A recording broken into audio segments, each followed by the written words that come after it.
என் அன்புள்ள தமிழ் அன்பர்களுக்கு என் முதற்கண் காலை வணக்கம். என் குருநாதர் வேதாத்ரி மகரிஷின் அவர்களின் நல்ல ஆசியுடன் இன்று முக்கியமான சில பாடல்களை பார்ப்போம்.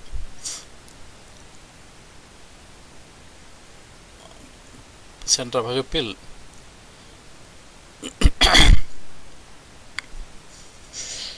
இந்த அதாவது அற்புத கூத்து என்ற தலைப்பில் சில பாடல்களை சொல்லி வேதாத்ரி மகரிஷி அவர்களின் த சிம்பிளிஃபைடு குண்டலினி யோகா என்பதை பற்றி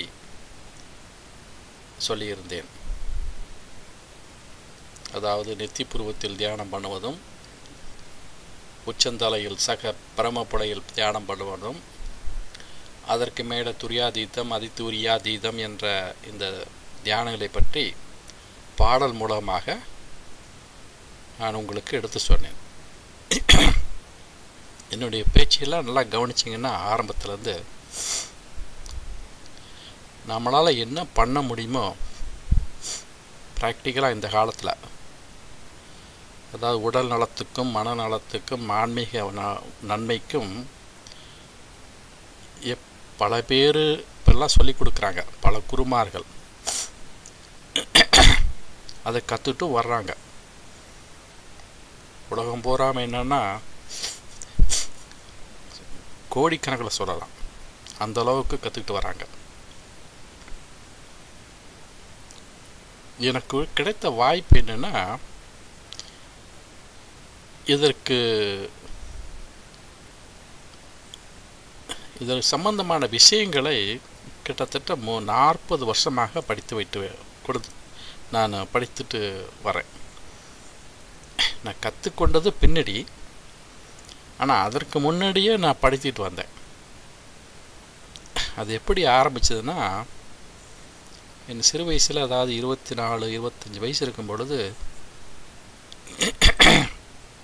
25 வயசு நினைக்கிறையா, எனக்கு சென்னைக்கு பிரசிடென்சின் கல்லூரியில் வேலை கிடைச்சது. அப்புறம் கிண்டி இன்ஜினியரிங் கல்லூரியில் வேலை செஞ்சேன். சென்னையில் கிட்டத்தட்ட ஒரு 3 வருஷ காலம் இருந்தேன். அப்புறம் 78ல் எனக்கு 28 வயசு. அப்போ அமெரிக்காவுக்கு படிக்க வந்தேன். அதற்கு முன்னாடி இந்தியாவில் தமிழ்நாட்டில் இருக்கும் பொழுது சென்னையில் சௌந்தரிய லஹரி என்ற புத்தகம் எனக்கு கிடச்சிது. அதான் எங்கே கிடச்சினா, அந்த டி நகரில் இந்த கோயிலுக்கு முன்னாடி, சிவா விஷ்ணு கோயிலுக்கு முன்னாடி கீழே அந்த பிளாட்ஃபாரத்தில் விற்றுட்ருப்பாங்களே, அங்கே தான் அந்த புத்தகத்தை வாங்கினேன். அதை நான் சொல்ல படித்து பார்த்தேன். என்னுடைய வாழ்க்கையில் இந்த ஆன்மீகம் எப்படி உள்ளே வந்ததுங்கிறதுக்கு நான் சொல்ல வரேன்.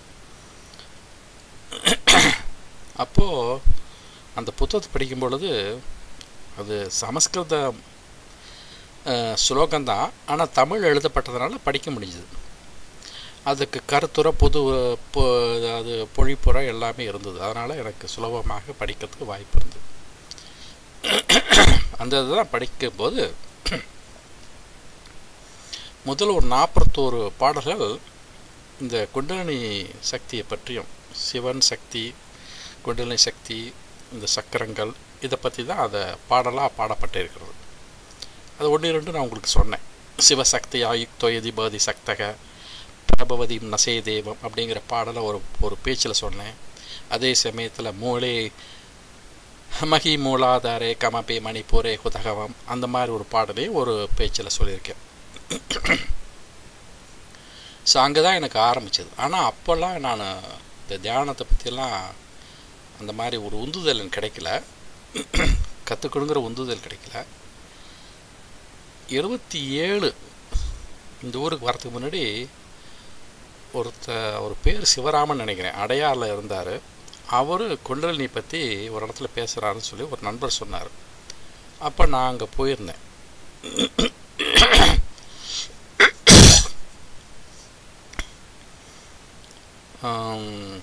அவருடைய பேச்சை கேட்டேன் முதல் முறையாக. அவர் பேசிட்டு கற்றுக்கிறது தான் எங்கிட்ட வாங்க அப்படின்னாரு. சொல்லும் பொழுது ஒரு கண்டிஷன் போட்டார்.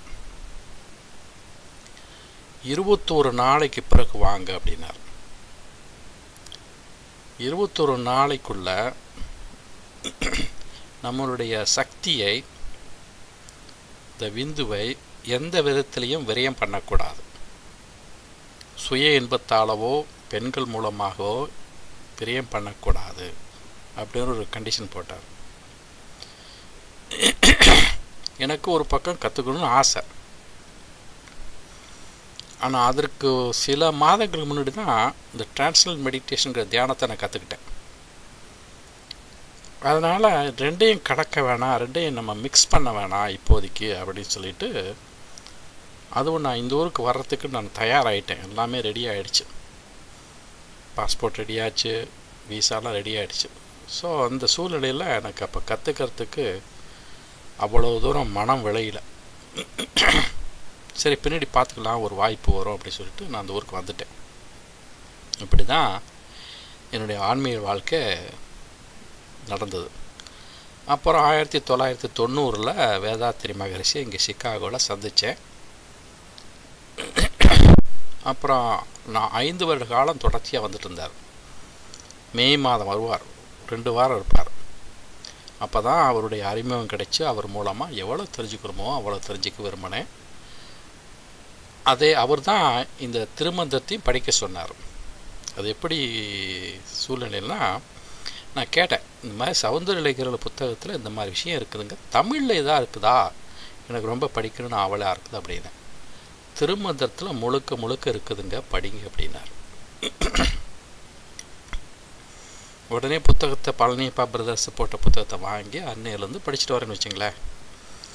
அதனுடைய தொகுப்பு தான் இன்றைக்கி உங்களுக்கு முன்னாடி சொல்ல வேண்டிய.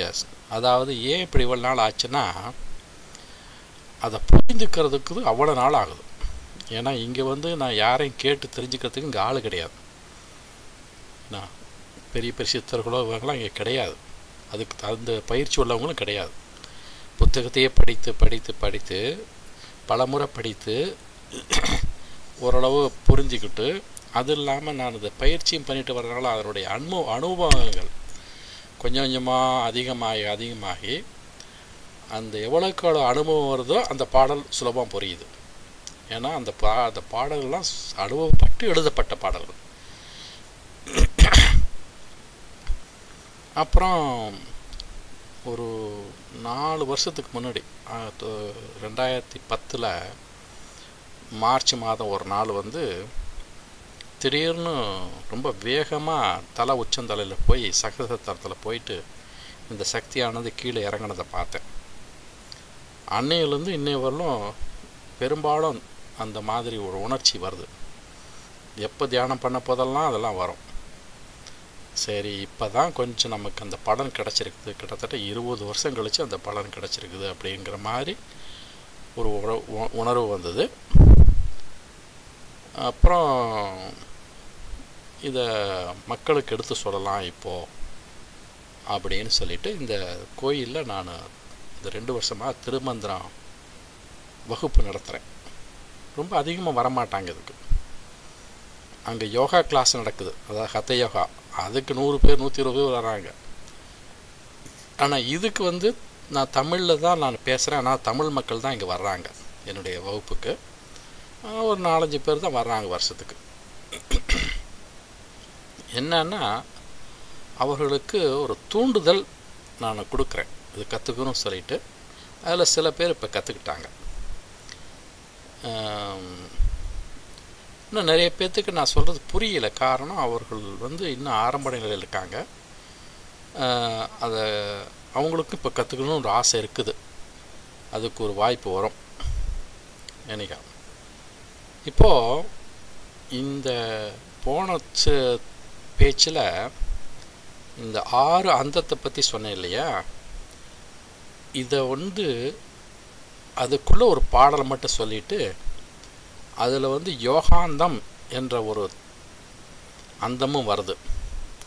அதுதான் மோர் ப்ராக்டிக்கல். அதுதான் இப்போ நான் இதுவரை சொன்னதெல்லாம்.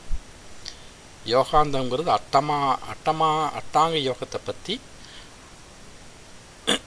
அந்த யோகாந்தம்னா அந்த அட்டாங்க யோகத்தை செய்து முடிவான நிலையை அடையக்கூடியதான் அட்டாங்க யோகா, அதாவது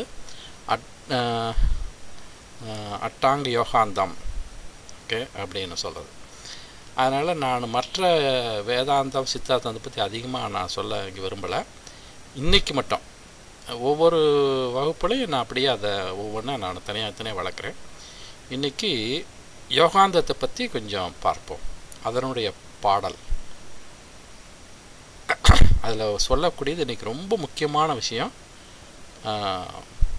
நல்லா கவனிங்க. இப்போ இந்த பாடலை சொல்லும்போது நான் அதிகமாக இதுக்கு விளக்கம் கொடுக்கப்படலை, ரொம்ப வெளிப்படையாக எழுதப்பட்டது. அப்புறம் அந்த யோகாந்தத்தில் ஒரு பகுதிக்கு நம்ம போயிடுவோம். ஆல்ரைட். இப்போது இந்த பாடல் எப்படி ஆரம்பிக்குதுன்னா, இந்த ஆரந்தம் என்ற தலைப்பில் 8ஆம் தந்திரத்தில் வருது. வேதத்தின் அந்தமும், அதான் வேதாந்தம், வேதத்தின் அந்தமும் மிக்க சித்தாந்தமும் நாதத்தின் அந்தமும் நற்போதாந்தமும் ஓதத்தகும் 8 யோகாந்தமும் ஆதி கலாந்தமும் ஆரந்தமாமே. இந்த ஆரந்தத்தை பற்றி ஒரே பாடல் முடிச்சிட்டார். இங்கே பாருங்க, வேதாந்தம் 1, நம்பர் 1, சித்தாந்தம் 2, நாதாந்தம் 3, போதாந்தம் 4, யோகாந்தம் 5, கலாந்தம் 6. அந்த 6 பற்றி ஒரே பாடல் முடிச்சிட்டார். வேதாந்தம்ங்கிறது எல்லாத்துக்கும் தெரியும், இந்தியா பூரான்னு தெரியும். ஏன்னா வேதத்தை படிக்கிறவங்க அது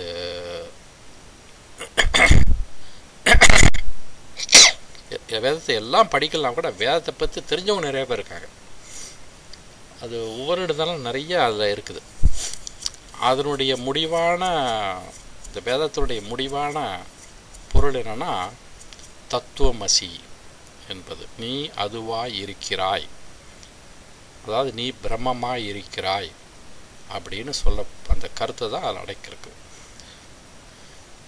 இந்த வேதாந்த பயிற்சியை இந்தியாவில் இருக்கவங்க எல்லாமே செய்கிறாங்க. ஆனால் சித்தாந்தங்கிறது பொதுவாக தமிழ்நாட்டில் தான் அதிகமாக சித்தாந்தம் அந்த கொள்கையை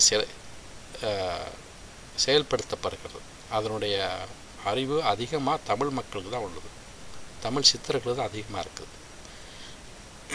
அதனால் சித்தாந்தம் என்பது சித்தாந்தத்தினுடைய வழியில் போனால் முடிவான எந்த சாதனையை அடையிறமோ அதுதான் சித்தாந்தம். நாதாந்தங்கிறது நான் போன்ற வகையில் சொன்னேன். நாதாந்தங்கிறது இந்த 36 கலைகளையும் 36 தத்துவங்களையும் கடந்த நிலை. அந்த நாதம் என்பது 36 தத்துவம். அந்த நிலையை அடைந்தவர்கள் நாதாந்த நிலையை அடைந்தார்கள். நற்போதாந்தம், இது இந்த போதாந்தம் என்னென்னா, நான் யார் என்று தத்துவ விசாரணை செய்து கொண்டிருப்பவர். அதாவது உதாரணத்துக்கு ரமண மகரிஷி, அவர் சிறு வயசுலேருந்து அந்த துறைக்கு, அந்த ஆன்மீக வாழ்க்கைக்கு வந்த பிறகு நான் யார் என்று தான் அவருடைய மனதுக்குள்ளேயே கேட்டுட்ருப்பார். அப்படி கேட்டு கடைசியில் தியானம் பண்ணி ஒரு உச்சநிலைக்கு வந்தார். இன்றைக்கி புகழ்பெற்ற ஒரு ஞானியாகவோ அல்லது யோகியாக அவர் திகழ்கிறார். அதுதான் அவர் கடைப்பிடித்த ஒரு பாதை தான் இந்த போதாந்தம். ஓதத்தகும் 8 யோகாந்தம், அதாவது கடைப்பிடிக்கக்கூடிய மெச்சக்கூடிய 8 வகையான படிகளை கொண்ட அந்தம், அதாவது அட்டாங்க யோகம், அதான் யோகாந்தம். 8 யோகாந்தம், அதை தான் இன்றைக்கு உலகம் பூராமே பரவி இருக்குது. கடைசியாக சொல்றது ஆதி கலாந்தமும் ஆரந்தமுமே. ஆதி கலாந்தம் என்றால் கலாந்தம் என்றால் பஞ்ச நிலைகளை கடந்து நிற்பது. இதற்கு சற்று அதிகமாக விளக்கம் கொடுக்கணும், இது புரியல சரியா. ஏன்னா பஞ்ச கலைகளா 64 கலைகளா அதை கண்டுபிடிக்கணும். இன்றைக்கு நான் அதை பற்றி பேச போகிறதில்ல, அது நல்லா தெரிஞ்ச பிறகு தான் பேச போகிறேன், அறகுறையாக நான் சொல்ல விரும்பலை. ஒன்று. ஸோ இன்றைக்கு என்ன பண்ணுவோம், இதிலிருந்து இந்த யோகாந்தம் அப்படிங்கிற தலைப்பை மட்டும் எடுத்துக்கிட்டு அப்படியே ப்ராக்டிக்கலாக நாம் என்ன செய்ய முடியும், இன்றைக்கி என்ன செஞ்சுட்டு வர்றாங்க அந்த உலகத்தில், அது சம்பந்தமாக சொல்லக்கூடியது தான் அந்த யோகாந்த பகுதி. அதனால் இங்கேருந்து என்ன பண்ண போகிறேன், இப்போ 8ஆம் தந்திரத்திலேருந்து திரும்ப 3ஆம் தந்திரத்துக்கு போக போகிறேன். அங்கே தான் இதை பற்றி பேசப்படும். அட்டாங்க யோகம் என்றால் 8 படிகளை கொண்ட யோகம். யமம், நியமம்,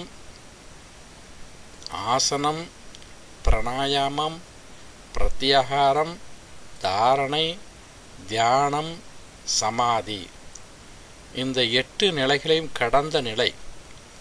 ஒரு உன்னதமான நிலைக்கு வந்தவங்கள்லாம் அந்த யோகாந்தத்தில் முதிர்ச்சி அடைந்து வெற்றி பெற்றவர்கள் என்று சொல்லலாம்.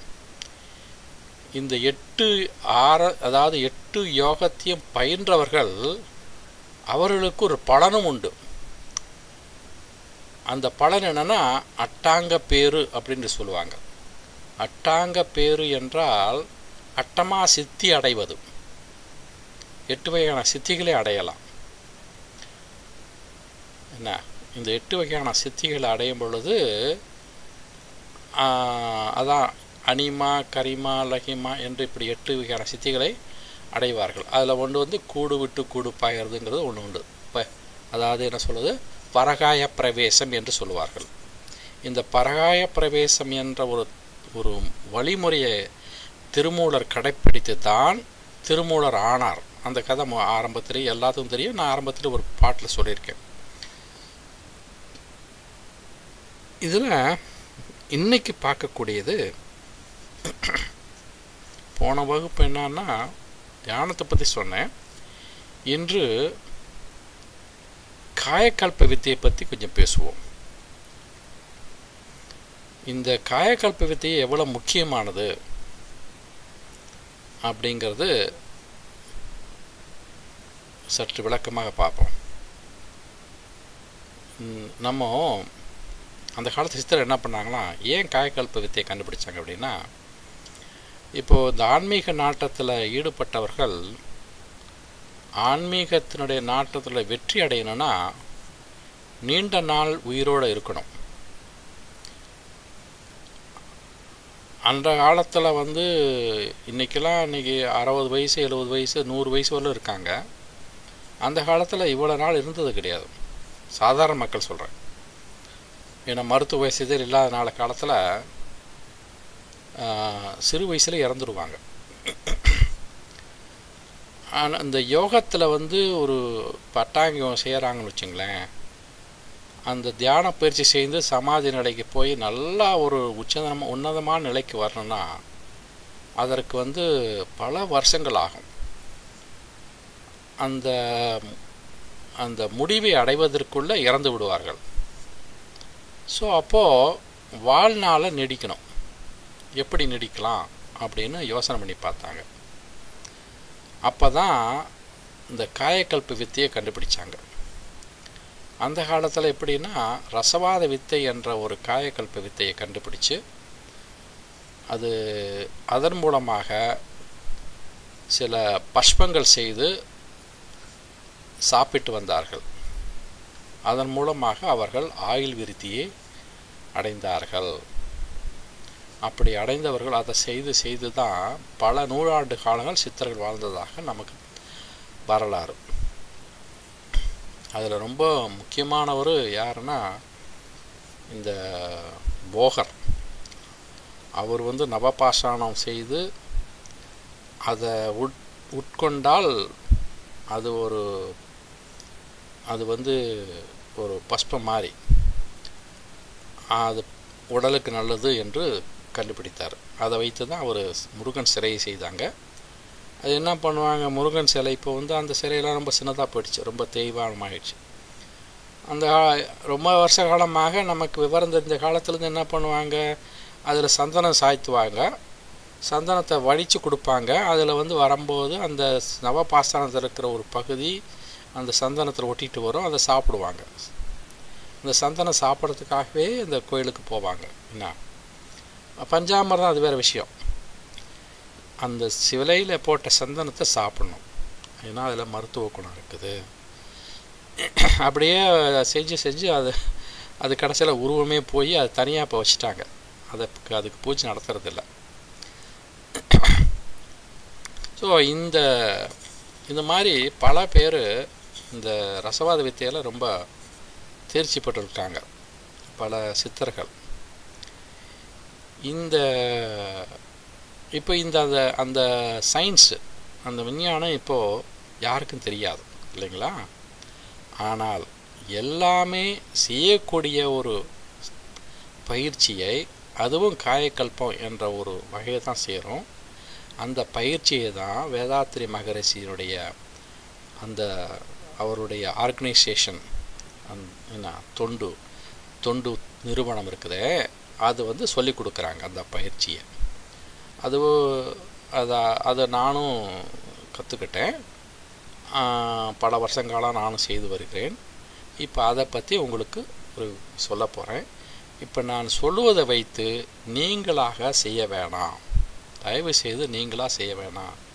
என்ன நல்ல முறையில் செய்யணுன்னா, நான் ஒரு ஆசிரியரை சந்தித்து, இந்த உலகத்தில் பல கிளைகள் இருக்குது, அவருடைய கிளைகள்.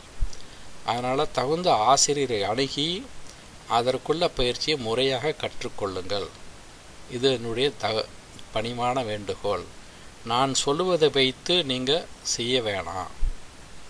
ஏன்னா இது நான் அறகுறையாக சொல்லுவேன், நான் வந்து பாட்டை தான் சொல்ல போகிறேன். அதனால் இது வந்து முழுமையான ஒரு வழிமுறையை கொடுக்காது. எப்படின்னா, அதற்குள்ளேயே பாட்டை நான் கண்டுபிடிச்சி அதை உங்களுக்கு எடுத்து சொல்ல வரேன். திருமூலரும் இதை பற்றி பாடியிருக்காரு அப்படிங்கிறது தான் அந்த பாட்டை கொண்டு வரேன். நேரடியாக இல்லைன்னா கூட அந்த அர்த்தமுள்ள பாட்டு இங்கே இருக்கும். என்ன, ஒருவேளை வேதாத்ரி மகரிஷி இதை படித்து தான் அதை அந்த முறையை கண்டுபிடித்தாரா என்று எனக்கு தெரியாது. ஆனால் அவர் ஒரு தடவை இங்கே வந்திருக்கும்போது சொன்னார், அவர் கற்றுக்கிட்டது ஒரு அமெரிக்கன், இங்கே இருக்கிற ஒரு அமெரிக்கன் தான் கற்றுக் கொடுத்தாரு அப்படின்னு அவர் சொன்னார். அமெரிக்கன் வந்து இவரை அணுகி இவர்கிட்ட சிம்பிளிஃபைடு குண்டலினி யோகா, அந்த குண்டலினி பயிற்சி கற்றுக்கிட்டாரு. அதற்கு பண்டமாற்று முறையில் அதுக்கு பதிலாக அந்த நன்றி கடனுக்காக அவர் வந்து இந்த பயிற்சியை, இந்த காயக்கல்ப வித்தையை இவருக்கு சொல்லி கொடுத்ததாக என்கிட்ட சொன்னார். அந்த அமெரிக்கன் யார்கிட்ட கற்றுக்கிட்டாருங்கிறது சரியாக என்கிட்ட சொல்லலை. அவரும் ஒரு இந்தியன் யோகிகிட்ட தான் கற்றுக்கணும். அந்த வரலாறு எனக்கு தெரியல. அவருக்கு யாருக்கு கற்றுக் கொடுத்தா அப்படிங்கிறது தெரியல. மேபி அவர் இந்தியாவுக்கு போயிருக்கலாம், அங்கே இமயமலையெல்லாம் சந்திச்சிருக்கலாம், இன்னும் ஏதோ நடந்திருக்கலாம். ஏன்னா அது வந்து இங்கேருந்தால் நம்ம போகர்கிட்ட தான் அது போனது. போகர் தான் இந்த வழிமுறையை கண்டுபிடிச்சார் அப்படின்னு சொல்கிறாங்க. ஆனால் 2000 வருஷம் 3000 வருஷத்துக்கு முன்னாடி எழுதப்பட்ட இந்த திருமந்திரத்தில் அதை பற்றி பாடல் இருக்குது. அதில் தான் நான் இங்கே எடுத்து சொல்ல வரேன். ஆச்சுங்களா? இப்போ அந்த பாடலுக்கு சொல்வதற்கு முன்னாடி ஒரு பாடல் சொல்கிறேன். என்ன பாடல்னா, திருமூலர் என்ன சொல்லியிருக்காருன்னா, உடம்பினை முன்னம் இழுக்கென்று இருந்தேன், உடம்பினுக்குள்ளே உருபொருள் கண்டேன் அப்படின்னு ஒரு பாடல் முன்னாடி சொல்லியிருக்கேன். உடம்பினை முன்னம் இழுக்கென்று இருந்தேன், உடம்பினுக்குள்ளே உருபொருள் கண்டேன், உடம்புடைய உத்தமன் கோயில் கொண்டான் என்று உடம்பினை யானிருந்து ஓம்புகின்றேனே. என்ன, அதாவது இந்த உடம்பை நல்லா கவனிச்சுக்கணும். இறைவனால் கொடுக்கப்பட்ட உடம்பு இல்லைங்களா? அது வந்து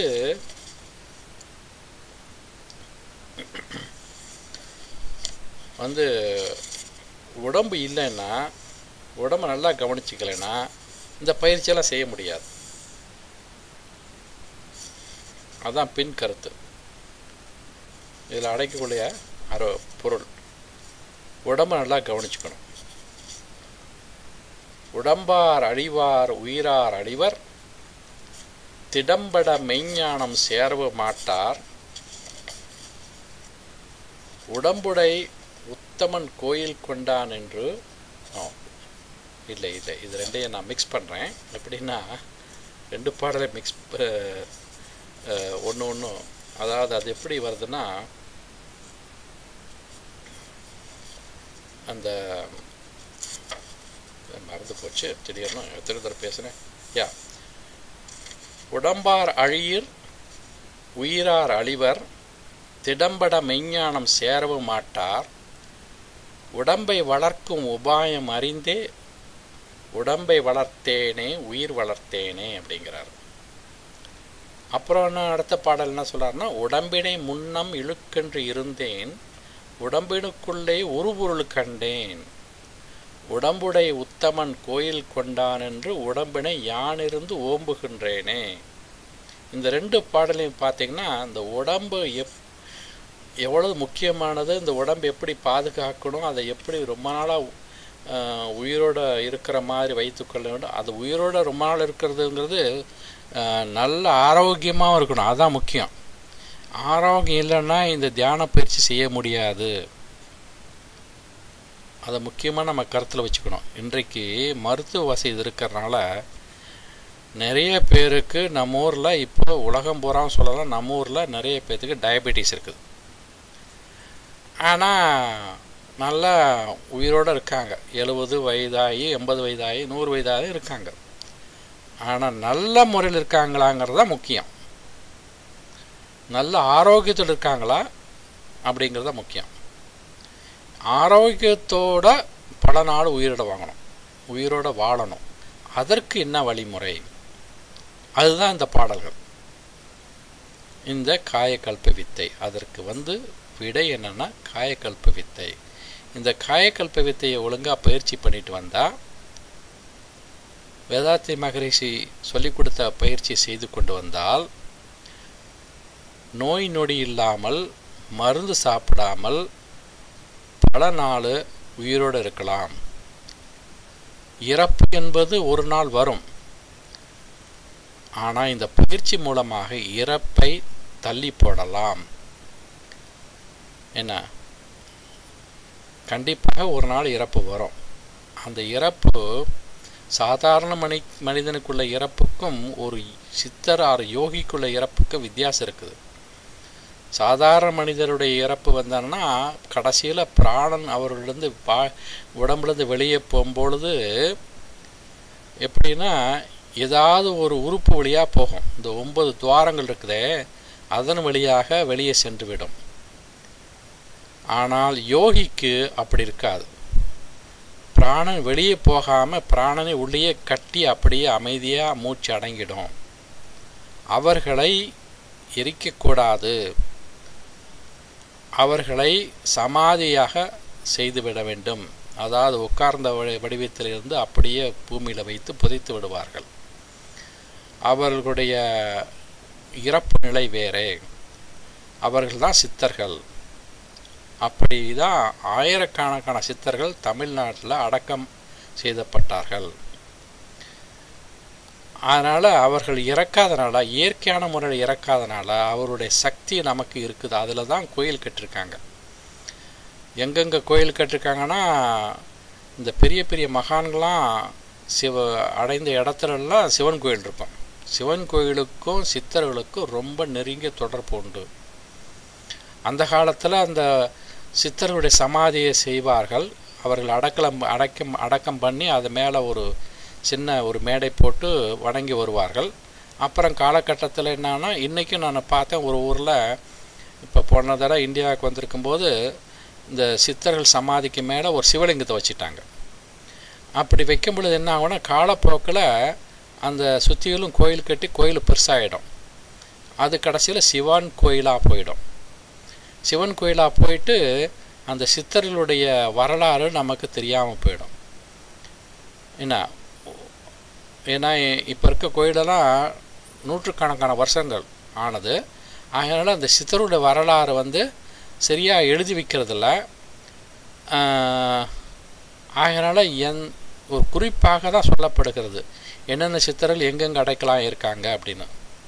உதாரணத்துக்கு பதஞ்சலி மாமுனிவர் ராமேஸ்வரத்தில் அடக்கமானார், அகஸ்தியர் திருவனந்தபுரத்தில் அடக்கமானார், திருமூலர் வந்து சிதம்பரத்தில் அடக்கமானார், கொங்கணர் வந்து திருப்பதியில் அடக்கமானார், திருவண்ணாமலையில் இடைக்காடர் இப்படியெல்லாம் இப்போ நம்ம கேள்விப்படுறோம். ஆக சிவன் கோயில் வருவது எல்லாமே அந்த இடத்துல ஒரு சித்தர் இருந்திருக்காங்க அப்படின்னு நம்ம இப்போ எடுத்துக்கலாம். ஓகே, அப்படி தான் கோயில் அமைத்திருக்காங்க. ஓகே, இன்னும் சரி, இப்போ நேராக அந்த பாட்டுக்கு வருவோம். காயக்கல்ப பற்றி சம்பந்தமான பாட்டுக்கு வருவோம். காயக்கல்ப வித்தை, அதாவது வேதாத்திரி மகரிஷி சொல்லி கொடுக்குற வித்தை எப்படின்னா, ஒரு சுருக்கமாக தான் சொல்ல போகிறேன். ஆனால் விரிவாக தெரிஞ்சுக்கணும், நீ அவங்ககிட்ட அந்த தகுந்த ஆசிரியர்கிட்ட பயிற்சி எடுத்துக்கணும். அதாவது உயிர்நிலை, அந்த செமினல் ஃப்ளூயிட் இருக்குதே, அது வந்து வளமுடன் இருக்கணும். 40 வயது வரை நம்ம உடம்புல நல்லா தாராளமாக இருக்கும். அதை வைத்து தான் சிற்றின்பத்திற்கு பயன்படுத்தி குழந்தைகளை பெற்றுக்கொள்வோம். சிற்றின்பத்திலேயே மூழ்கி குழந்தைகளை பெற்றுக்கொள்வது தான் நம்மளுடைய வாழ்க்கை குறிக்கோள் அல்ல. 13 வயது வரையிலும் ஆண்களானாலும் பெண்களானாலும் அவர்களுக்கு இந்த பிட்யூட்டரி கிளாண்ட் வந்து வேலை செய்யாது. அது எங்கே இருக்குதுன்னா தலையில் இருக்குது, மூளைக்குள்ளே இருக்குது, உள்ளுக்குள்ளே மூலத்துக்கு பக்கத்தில் இருக்குது. அது 13 வயதுக்கு மேலே தான் வேலை செய்யும். அது என்ன ஆகுன்னா, அந்த சுழுமணி நாடின்னு சொல்லல, ஸ்பைனல் கார்டு, முதுகுந்தண்டு வழியாக அந்த திரவம் ஹார்மோன் அது கீழிறங்கி வரும். கீழிறங்கி அந்த மூலாதாரம் சுவாதிஷ்டானம், அந்த ரீப்ரொடக்ஷன் சிஸ்டம் சொல்கிறோம்ல, இனவிருத்தி செய்யக்கூடிய உறுப்புகள், அந்த உறுப்புகளை அந்த திரவம் தூண்டிவிடும். தூண்டிவிட்டு அந்த உறுப்புகள் தங்களுடைய வேலைகளை செய்ய ஆரம்பிக்கும்.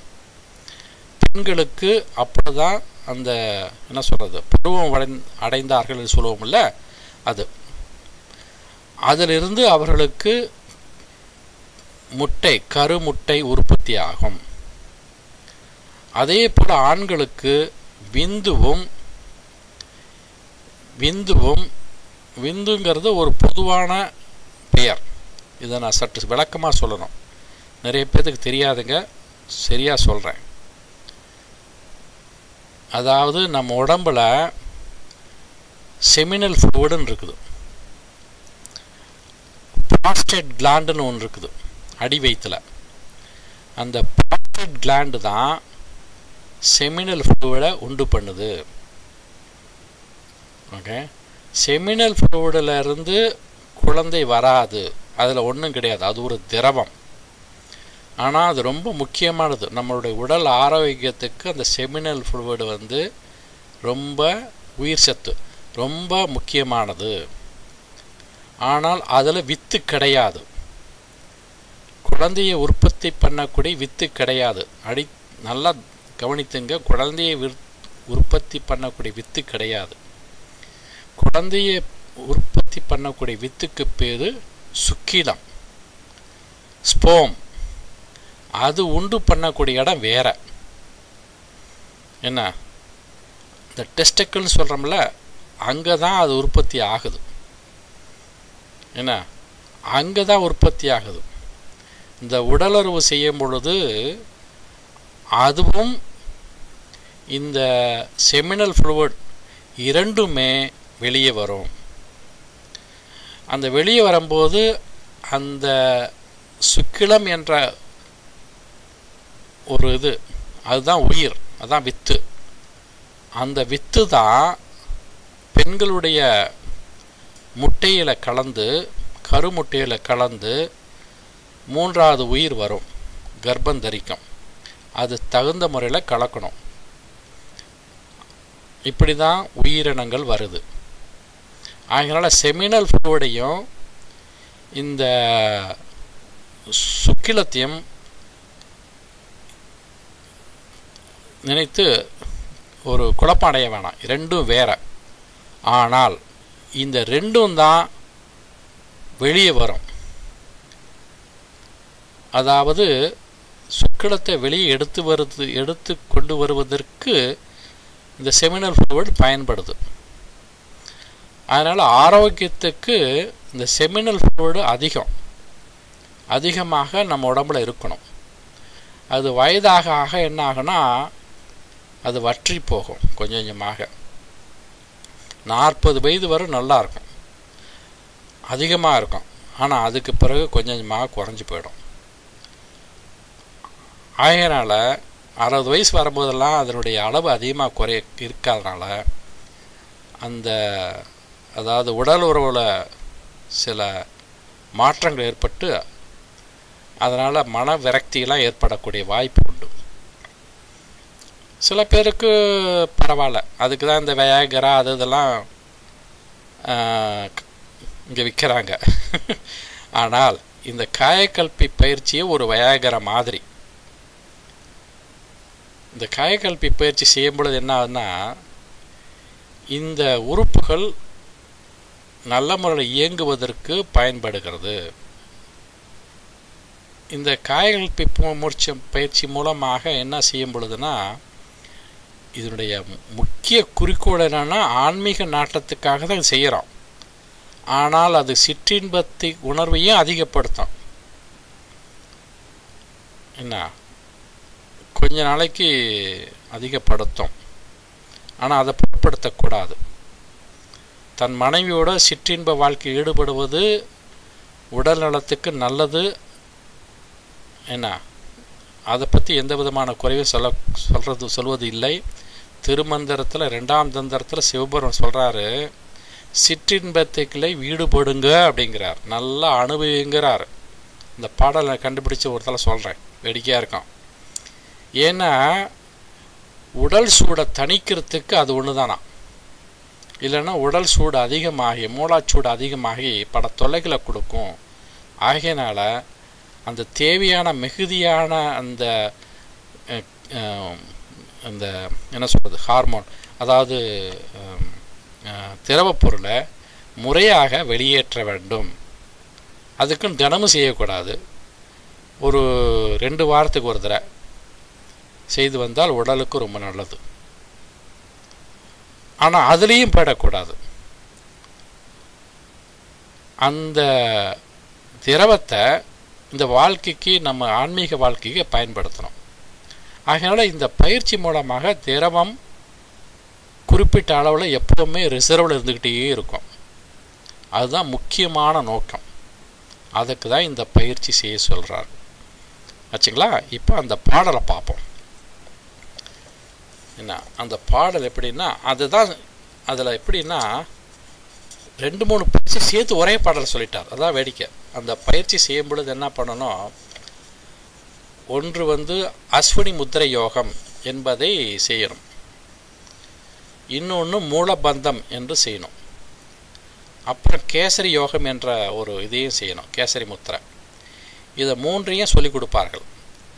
அந்த 3ஐயும் பற்றிய இந்த பாடலில் இருக்குது.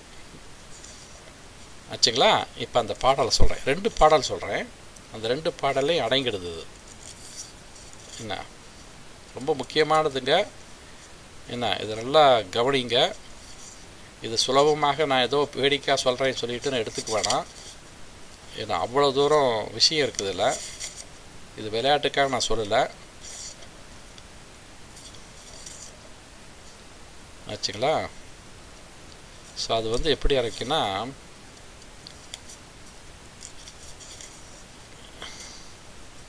அதாவது கொஞ்சம் இந்த பாடலை எடுக்கிறேன், எங்கே இருக்குன்னா,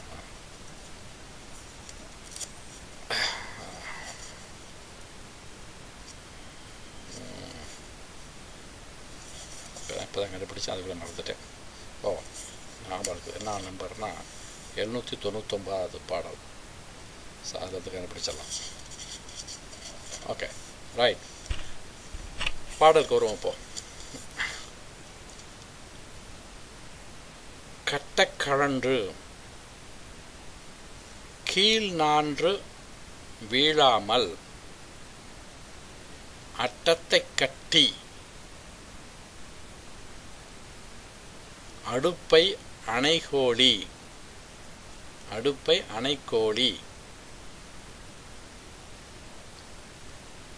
ஆச்சுங்களா. விட்டத்தை பூட்டி மேற்பையை தாட்கோத்து நட்டமிருக்க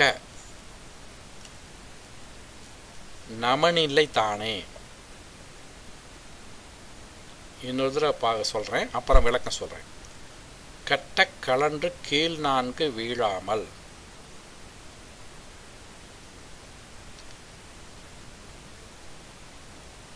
அட்டத்தை கட்டி அடுப்பை அணைகோலி விட்டத்தை பூட்டி மேற்பையை தாட்கோத்து நட்டமிருக்க நமனில்லை தானே. ஏதோ அட்டம் பேசுறாரு, அடுப்புக்கு பேசுறாரு, இப்படிலாம் ஏதோ தோணுது. இப்போ அதுக்கு விளக்கம் கொடுக்குறேன் பாருங்க. கட்ட கலன்று கீழ் நான்கு வீழாமல் அட்டத்தை கட்டி, ஒரே வரி. கட்ட கலன்று கீழ் நான்கு வீழாமல் அட்டத்தை கட்டி. ஓகே, இப்போ என்னன்னு பார்ப்போம். பிராணன் கீழே இறங்கி வராமல் அண்ணாக்கில் கட்டி. பிராணன் கீழே இறங்கி வராமல் அண்ணாக்கில் கட்டி. இப்போ இன்னொரு பாடலுக்கு முன்னாடியே அடிக்கடி சொல்றேன்ல, அந்த பாடல் இப்போ ஞாபகம் வருது. புள்ளினு மிக்க புறவியை மேற்கொண்டார். மூச்சு பயிற்சி படி பண்ணோம், மேலே இழுக்கணும். மூச்சு பயிற்சியை மேலே இழுக்கணும், தலை உச்சந்தலை வழியே இழுக்கணும். அதுதான் இதில் சொல்லப்படுது. பிராணன் கீழே இறங்கி வராமல் மேற்நோக்கி செலுத்தணும். எதை நோக்கி செலுத்த சொல்றாரு? அந்த அண்ணாக்கில் கட்டி. அந்த அண்ணாக்குன்னா அந்த நாக்கு முடியுது இல்லை, அந்த இடத்துல நிப்பாட்டணும். நிப்பாட்டம் என்ன அர்த்தம்னா, அந்த மூச்சு பயிற்சி பண்ண பொழுது அந்த இடத்துல நினச்சிக்கிட்டு மூச்சு பயிற்சி பண்ணணும். அப்புறம்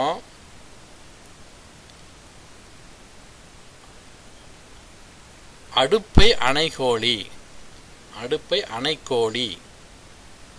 இங்க அடுப்புங்கிறது என்ன தெரியுங்களா? ஓகே, அடுப்புங்கிறது நம்மளுடைய ஆசன பகுதி, குதம். இந்த குதத்தை அணைக்கோலினா அடைக்கணும். என்ன இது எப்படி அடைக்கிறதுனா, ஃபஸ்ட்டு வந்து ஒரு பயிற்சி கொடுக்கணும்.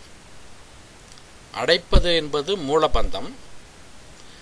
அதற்கு முன்னாடி ஒரு பயிற்சி, அதுக்கு பேர் அஸ்வினி முத்திரை யோகம். அஸ்வினிங்கிறது குதிரைங்க.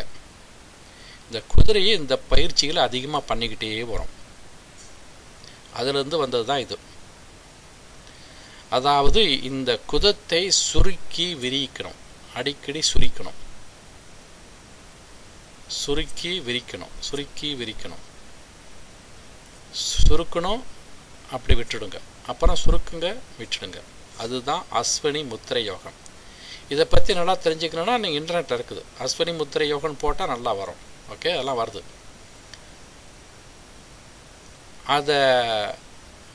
அதை வந்து சுருக்கி அந்த மாதிரி செய்யும் பொழுது என்னன்னா, அபானன் என்ற வாய்வு, நான் 10 விதமான வாய்வு சொன்னேன்ல, பிராணன், அபானன், வியானன், சமானன், உதானம், நாகன், கூர்மன், தேவதத்தன், தனஞ்சயன், கிருகரன், இப்படின்னு இந்த ஒரு 10 விதமான வாய்வு இருக்குது. அதில் இரண்டாவது தரமான வாயு வந்து அப்பானன். அந்த அப்பானன் எப்படின்னா கீழ் நோக்கி தான் போகும், குதம் வழியாக போகும். அதுதான் கார்பன் டை ஆக்சைடு. அந்த அப்பானன் வந்து இந்த ஆன்மீகத்துக்கு ரொம்ப முக்கியமாக பயன்படுத்தப்படுகிறது என்று பல பாடல்களை சொல்கிறாங்க. எப்படா கார்பன் டை ஆக்சைடு வருது அப்படின்னு எனக்கு இன்னும் புரிஞ்சிக்க முடியல. கார்பன் டை ஆக்சைடுங்கிறது ஒரு சூடாக இருக்கும், அது வேற. அது வந்து ஒரு கழிவுப் பொருள்.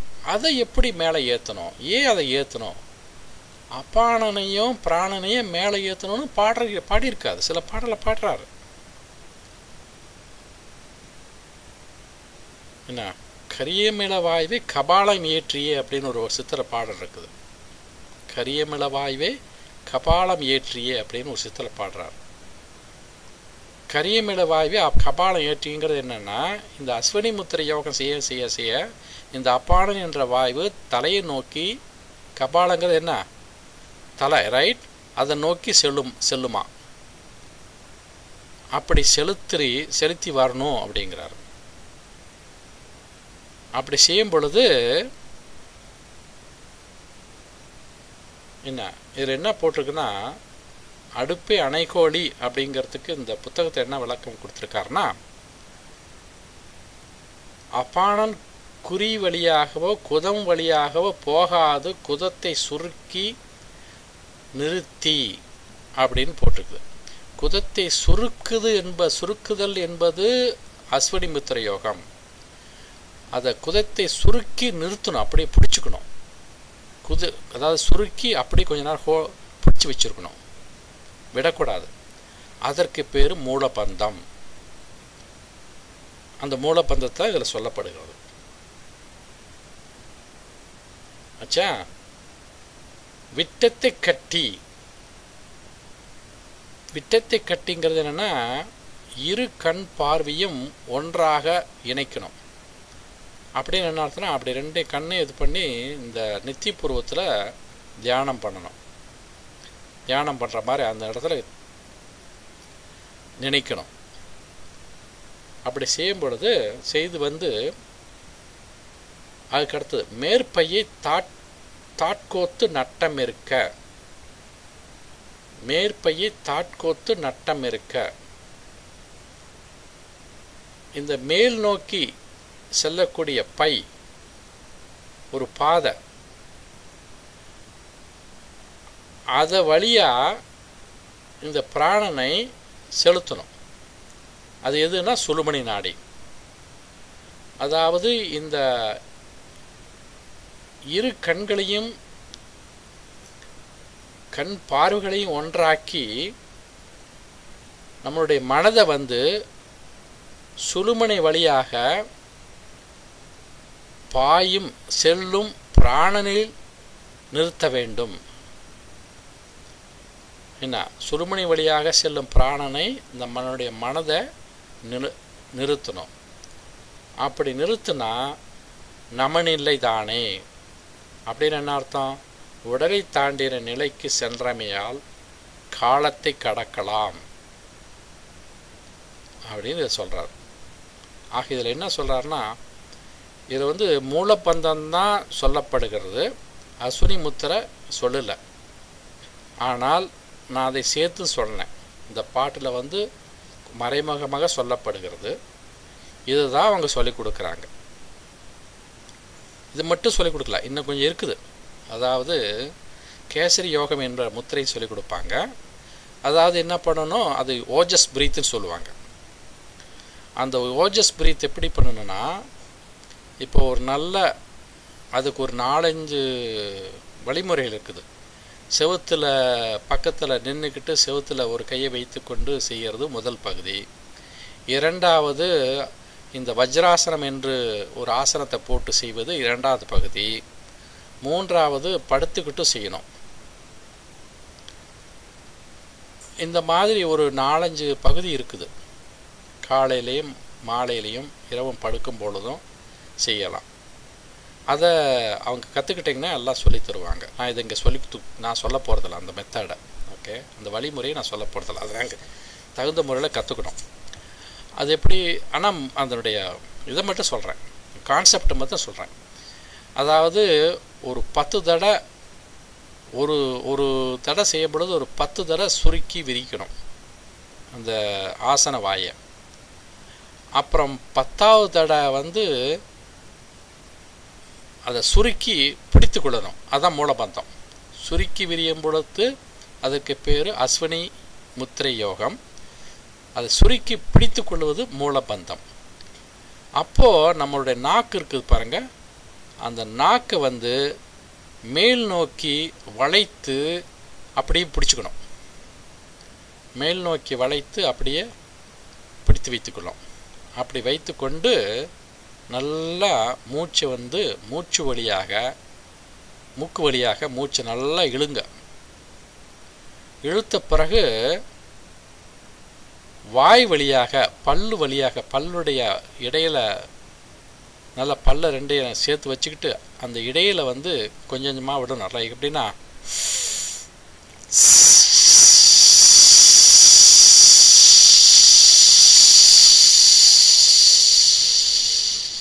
நம்ம ப்ரெஷர் குக்கர் இருக்குல்ல அந்த மாதிரி அதில் எப்படி சத்தம் வருமோ அதே மாதிரி தான் அது கேட்கும். ஓகே, அந்த மாதிரி வெளியே விடணும்.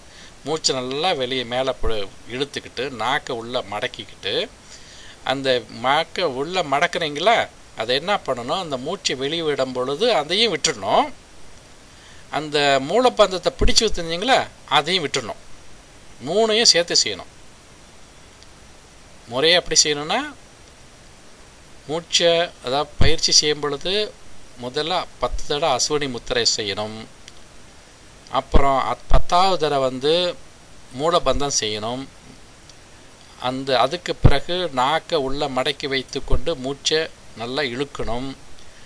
மூச்சை விடும் பொழுது வாய் வழியாக பல்லுடைய இடையிலுக்க அந்த கேப்லாம் இருக்குல்ல அது வழியாக மெதுவாக விடணும். அப்படி விடும் பொழுது அந்த மூலபந்தத்தை சுருக்கி வைத்ததை விட வேண்டும்.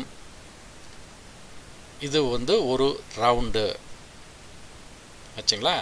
இதை பல நிலையில் செய்யணும். நின்றுக்கிட்டு படுத்துக்கிட்டு மண்டி போட்டு உட்காந்து வஜ்ராசனம் தான் ரொம்ப முக்கியமான ஆசனம். இதுக்கு ரொம்ப வசதியாகவும் இருக்கும் ஆச்சுங்களா. ஸோ இந்த பயிற்சியை நீ கற்றுங்க. இப்போது இந்த கேசரி யோகம் சொன்னேன்ல, அதற்கு ஒரு பாடலை சொல்கிறேன். அதாவது அது எப்படின்னா, அதாவது இந்த நாக்கை உள்ள மடக்கி வைக்கணுங்களே அதற்குள்ள ஒரு இது எப்படின்னா, இங்கே பாருங்கள். நாவின் நுனியை நடுவே விசிறிடில் சீவனும் அங்கே சிவனும் உறைவிடும் மூவரும் தோன்றுவர் சாவது இல்லை சக கோடிதானே சக கோடி வருஷம். ஓகே, அதற்கு விளக்கம் என்னன்னா, சாதகர் நல் ஆசனத்தில் அமர்ந்து, ஏதாவது ஒரு ஆசனங்கிறது இந்த இடத்துல என்னன்னா, ஓகே, இந்த காயக்கலப்பு பயிற்சி இது இந்த அஸ்வினி முத்திரெல்லாம் செய்யும் பொழுது அஸ்வினி வஜ்ராசனம் ரொம்ப சிறந்தது. ஆனால் அது இல்லாமல் தனிப்பட்ட முறையில் இதை செய்யணும்னு வச்சுங்களேன், இந்த கேசரி யோகத்தை செய்யணும்னு வச்சுங்களேன், அதற்கு சாதாரணமாக உட்காந்துக்கலாம். சுகாசனத்தை உட்காந்துக்கலாம், பத்மாசனத்தை உட்காந்துக்கலாம், நல்லா உட்காந்துக்கலாம். அப்படி உட்காந்துக்கிட்டு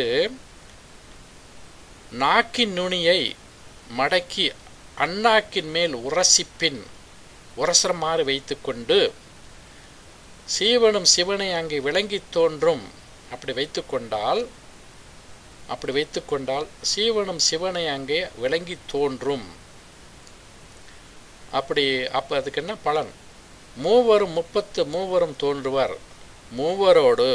மூவரோடுன்னா இங்கே என்னென்னா, பிரம்மா விஷ்ணு ருத்ரன், இந்த மூவரோடு ஏனைய 33 லைக் 33 கோடின்னு சொல்லுவோம். அதை என்ன சொல்கிறது? தேவர்கள். தேவர்கள் மூவரோடு ஏனைய தேவர்களும் அங்கே தோன்றுவர். உடலில் அப்படி செய்யும் பொழுது உடலில் 100 கோடி ஆண்டுகள் மரணமில்லாமல் வாழலாம். இப்படிதான் சித்தர்கள் அடைந்தார்கள். இதை தான் சித்தர்கள் பல 100 ஆண்டுகள் வாழ்ந்ததாக சொல்லப்படுகிறது. இந்த ரகசியத்தை இந்த புத்தகத்திலிருந்து உங்களுக்கு நான் சொன்னேன். என்ன இதை செய்து வருவதுங்கிறது தான் ரொம்ப முக்கியமானது. அடுத்த ஒரு படம், ஊனுரல் பாயும் உயர் வரை உச்சி மேல் வானுரல் பாயும் வகை அறிவாரில்லை, வானுரல் பாயும் வகை அறிவாரலுக்கு தேனுரல் உண்டு தெளியதுமாமே. ஊனுடலால் அறியப்படும் அறிவெல்லாம் பொருந்தியமையும் இடமாகிய சிரசின் உச்சியை மேல் ஆகாய மண்டலம் விளங்கும் தன்மையை அறிபவர் இல்லை. ஆகாய மண்டலத்தை பொருந்தி அறிபவருக்கு அமுதத்தை உண்டு தெளிவை அடையலாம். சிரசின் மேல் ஆகாய மண்டலத்தை பொருந்தி இது இது இது தியான பயிற்சி. இது தியான பயிற்சிக்கு போயிடுது. என்னன்னா அந்த அந்த அந்த அமுதத்தை உண்டு கண்டு கழிக்கலான்னு சொல்லும் பொழுதே தெரிஞ்சு போச்சு. இது தியான பயிற்சி.